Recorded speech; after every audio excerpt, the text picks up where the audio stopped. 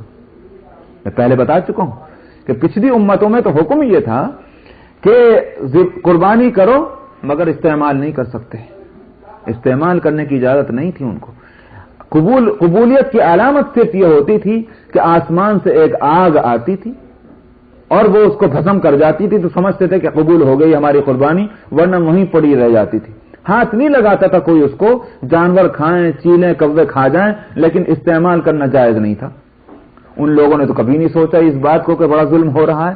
آج اس صدی میں اور اس امت کے زمانے میں لوگوں نے یہ بات چلائی کہ صاحب یہ تو بڑی زیادتی کی بات ہے کہ لاکھوں اور ملینز جانور جو ہیں وہ ذبح کر دیے جائیں اور ذبح کر کر کے یوں ڈال دیے جائیں، اس سے تو اچھا یہ ہے کہ صدقہ کر دیا جائے غریبوں کو پیسہ. تو بات اصل یہ ہے کہ اس میں بنیادی چیز اللہ سبحانہ و تعالیٰ کے حکم کی تعمیل ہے، اس کے سوا اور کچھ نہیں. تو دوسرا پہلو کیا تھا کہ جس پر اللہ کا نام نہیں لیا گیا اس کے بارے میں حکم کیا ہے؟ وَلَا تَأْكُلُوا مِمَّا لَمْ يُذْكَرِ اسْمُ اللَّهِ عَلَيْهِ، اور نہ کھاؤ تم ان جانوروں کو کہ جن پر اللہ کا نام نہیں لیا گیا. وَإِنَّهُ لَفِسْقٌ، اس کا کھانا، اس کا استعمال کرنا جو ہے وہ نافرمانی ہے، لفسق، فسق ہے. تو یاد ہوگا میں نے پچھلے ہفتے کہا تھا یہاں اللہ کا نام لینا کھانے کے وقت مراد نہیں ہے، ذبح کے وقت مراد ہے. ورنہ جو لوگ یوں کہتے ہیں کہ یہ کھانے کے وقت بسم اللہ کہی جائے، ان سے جا کر پوچھئے کہ وَلَا تَأْكُلُوا مِمَّا لَمْ يُذْكَرِ اسْمُ اللَّهِ عَلَيْهِ وَإِنَّهُ لَفِسْقٌ، کیا کھانے کے وقت اگر اللہ کا نام نہ لیا جائے فاسق کہو گے؟ کوئی بھی فاسق نہیں کہے گا. اگر اس آیت کے معنی یہ ہیں کہ ذبح کے وقت اللہ کا نام نہیں لیا گیا تو وہ فسق ہے، تو وہی تو ہم بھی کہہ رہے ہیں کہ اللہ کا نام لینا چاہیے ذبح کے وقت میں. ارادتاً جب اللہ کا نام نہیں لیا گیا تو وہ جانور جو ہے حلال نہیں. امام ابو حنیفہ یہی تو کہتے ہیں. حقیقت یہ ہے کہ حنفیہ کی دلیل بہت مضبوط ہے جانوروں کے ذبح کے تعلق سے کہ جس جانور کو ذبح کرتے وقت اللہ کا نام ارادتاً چھوڑ دیا گیا وہ جانور حلال نہیں. حنفیہ یہ کہتے ہیں، بہت مضبوط دلیل ہے قرآن پاک کی اس آیت کے مطابق. وہ کہتے ہیں ہاں بھول کر کے اگر چھوڑ دیا تو چونکہ بھولنا جو ہے وہ انسان کی ایک کمزوری ہے اور انسان کے اختیار کو اس میں دخل نہیں، اس کو معذور سمجھا گیا. جیسا کہ حضرت عبداللہ ابن عباس رضی اللہ عنہ کا کہنا ہے کہ الناسی کالذاکر، کہ بھولنے والا ایسا ہے جیسے یاد رکھنے والا. تو چونکہ یہ بیچارہ معذور ہے، بھول گیا، تو بھول چوک تو اللہ کے یہاں معاف ہے، نہ صرف اس جگہ بلکہ ہر جگہ. ایک شخص نے رمضان کے روزے میں یا کسی بھی روزے میں بھول کر کھا لیا تو چاہے پیٹ بھر کے بھی کھا جائے روزے میں کوئی فرق نہیں پڑے گا. کیوں؟ اس لیے کہ یہ کہا جائے گا کہ بھول کر کھایا معذور ہے. ہاں جان کر کے اگر ایک دانہ بھی پیٹ کے اندر چلا گیا روزہ ٹوٹ جائے گا. یاد ہے کہ میرا روزہ ہے اور منہ میں کلی کر رہا تھا، کلی کرتے کرتے پانی پیٹ میں چلا گیا، یاد ہے کہ میں روزے سے ہوں، کیا مسئلہ ہے؟ مسئلہ یہ کہ روزہ ٹوٹ گیا. لیکن اگر بھول کر کے کہ اس کو یاد نہیں رہا کہ میں روزے سے ہوں، پیٹ بھر کے بھی کھانا کھا لے گا تو بھی اس کا روزہ نہیں ٹوٹے گا. تو تمام مسائل کے اندر یہی صورت ہے کہ بھول چوک جو ہے وہ معاف ہے. اور اگر نماز کے اندر بھی یہی ہے، نماز میں بھول ہو گئی انسان سے، اگر نمازی کے اندر یاد آ گیا تو بے شک اس کی تلافی کرے گا. کیسے تلافی بتلا دی گئی؟ سجدہ سہو کر لو اگر واجب چھوٹ گیا. لیکن اگر نماز پوری پڑھ گیا اور اس بھول اس کو یاد ہی نہیں آئی کہ مجھ سے کوئی بھول ہوئی، مثلا کوئی شخص 4 رکعت کی نماز کی بجائے 3 رکعت پڑھ گیا بھول سے، بالکل اس کو یاد نہیں آیا، نماز ختم، وقت بھی ختم. اب اگر کسی وقت نہیں بھی یاد آتا اس کو، ساری عمر اس کی گزر جائے، نماز اس کی ہو چکی ہے. اگرچہ اس نے 3 رکعت پڑھی، نماز اس کی ہو چکی زندگی بھر بھی اگر اس کو یاد نہیں آئے، اس لیے کہ اس سے بھول ہوئی ہے اور بھولنے والے سے کوئی مواخذہ اللہ کے یہاں نہیں ہوگا. تو بھول سے اگر اللہ کا نام نہیں لے تو حنفیہ کے نزدیک بھی حلال ہے. فرمایا کہ وَإِنَّ الشَّيَاطِينَ لَيُوحُونَ إِلَىٰ أَوْلِيَائِهِمْ لِيُجَادِلُوكُمْ وَإِنْ أَطَعْتُمُوهُمْ إِنَّكُمْ لَمُشْرِكُونَ. فرمایا کہ یہ شیطان ہیں جو دلوں میں ڈالتے ہیں اپنے دوستوں کے یہ باتیں. یوحون وحی، اس لیے میں وحی ترجمہ نہیں کر رہا ہوں بلکہ اس کے لغوی ترجمہ کر رہا ہوں کہ یہ دلوں میں ڈالتے ہیں. وحی کہتے ہیں مخفی ذریعے سے ایک خبر کو دوسری جگہ پہنچا دینا، تو لہذا دلوں میں ڈالا جاتا ہے، وہ بھی مخفی ذریعہ ہے. دلوں میں ڈالتے ہیں یہ شیاطین اپنے دوستوں کے تاکہ یہ تم سے آ کر جھگڑیں. یہ غلط قسم کے خیالات جو پیدا ہوتے ہیں یہ سمجھ لینا چاہیے کہ یہ شیطان ڈال رہا ہے، اور پھر وہ آ کر کے تم سے جھگڑتے ہیں. تم سے جھگڑتے ہیں حضرات صحابہ سے، اس وقت کے مسلمانوں سے، اس وقت کے نبی سے جھگڑتے تھے. آج آپ دیکھتے ہیں پکے سچے مسلمانوں سے آ کر جھگڑتے ہیں، اہل علم سے جھگڑتے ہیں. کون لوگ؟ کہ جن کے دلوں میں شیطان نے وہ وسوسے ڈالے ہیں کہ صاحب یہ بات کیوں ہے، یہ بات کیوں ہے. تو فرمایا کہ یہ شیطان ہے. وَإِنْ أَطَعْتُمُوهُمْ، اگر تم نے ان کی فرما برداری کر لی تو پھر تم بھی مشرک ہو گئے. تو ان باتوں کے اندر اسلام کے تعلق سے شکوک اور شبہات پیدا کرنا اور ان کی باتوں کو مانتے ہوئے کہنا کہ ہاں ٹھیک تو کہہ رہے، واقعی اسلام کا مسئلہ سمجھ میں نہیں آتا، یہ ٹھیک ہی تو کہہ رہے ہیں. فرمایا کہ مشرک ہو جاؤ گے تم اگر ایسا کرو گے. کیونکہ ایک فرما بردار انسان کا کام یہ ہے کہ اس کی تو تحقیق کرے کہ اللہ نے یہ فرمایا کہ نہیں فرمایا، اللہ کے رسول نے یہ فرمایا کہ نہیں فرمایا. جب یہ ثابت ہو گیا، اب ہمارے سمجھ میں آئے کہ نہ سمجھ میں آئے، مومن اور مسلم کے معنی یہ ہے کہ وہ اس کو صحیح سمجھے. أَوَمَنْ كَانَ مَيْتًا فَأَحْيَيْنَاهُ وَجَعَلْنَا لَهُ نُورًا يَمْشِي بِهِ فِي النَّاسِ كَمَنْ مَثَلُهُ فِي الظُّلُمَاتِ لَيْسَ بِخَارِجٍ مِنْهَا.